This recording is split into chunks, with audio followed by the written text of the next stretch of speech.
When is it time to fire your coach and look for a new one? Stick around to today's Quick Wits to find out. Welcome to the Wits and Weights podcast. I'm your host, Philip Pape, and this twice-a-week podcast is dedicated to helping you achieve physical self-mastery by getting stronger, optimizing your nutrition, and upgrading your body composition. We'll uncover science-backed strategies for movement, metabolism, muscle, and mindset with a skeptical eye on the fitness industry so you can look and feel your absolute best. Let's dive right in. The other day, a client of mine reached out to say, "Hey, Philip, now that I'm working with a personal trainer, along with me as her nutrition coach, and this is very common, I have clients who work with trainers, especially to get some local hands-on in-person coaching." She said, "Now I realize why I've stuck with you for so long and why I enjoy our check-in and feedback process now that I've seen how another coach can do it." And I said, "Well, what's the difference?" And she said, "Well, you just make it easy. You ask the right questions. You don't make it cumbersome or take too long. And therefore, I'm able to be consistent and I look forward to it." And that's the special sauce right there. If you have a coach who you're working with and the process itself is frustrating, the process itself makes it harder to be consistent with the thing you're trying to do, it's time to think about hiring a different coach or taking a different approach. When I develop my systems and processes and check-ins for folks, I think like an engineer, but part of that is making it simple and not adding stress, because you're coming to me wanting to probably change a lot of things in your life.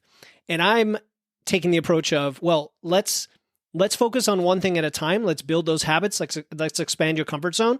And before long, within just a few short weeks, you're going to have significantly transformed toward that identity you want to be, but in a way that is sustainable, in a way that makes sense, and that feels easy and less stressful. So again, if you are talking to somebody who you want to hire as a coach, make sure you know exactly what they do, how their process works, how you interact.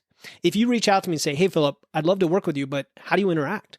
I'm going to tell you exactly what I do. I'm going to tell you about our check-in process and how we communicate and what kind of information I'm looking for you.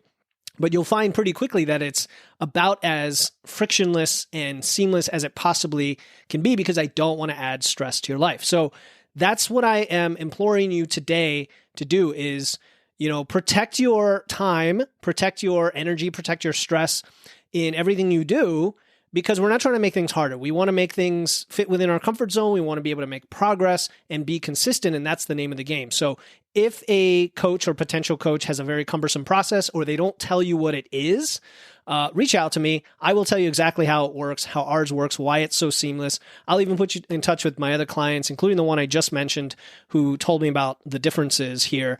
And that's it. That is how you know when it's time to potentially fire a coach and find a new one. And as always, thank you for tuning in to another Quick Wits.